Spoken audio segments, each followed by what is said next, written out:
तो हेलो दोस्तों, ये BS6 बाइक है मेरे पास, HF डिलक्स। इसमें एक साउंड आ रहा है इंजन में। ये साउंड किस चीज़ का है, ये पहले मैं आपको सुना देता हूँ। स्टार्ट करते हैं इसको। ये सुनिए दोस्तों, ये खटखट जैसा आवाज़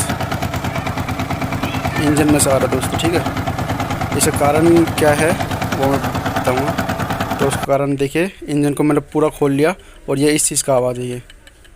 ये सुन सकते हो, ये कट कट कर रहा है ना, यही आवाज़ कर रहा था, पिस्टन की आवाज़ यही था। तो इसको हम रिप्लेस कर देंगे और आवाज़ एकदम नया कर देंगे। तो दोस्तों, ऐसे वीडियो देखने के लिए मेरे चैनल को सब्सक्राइब कीजिए और हो सके तो वीडियो को लाइक कीजिए।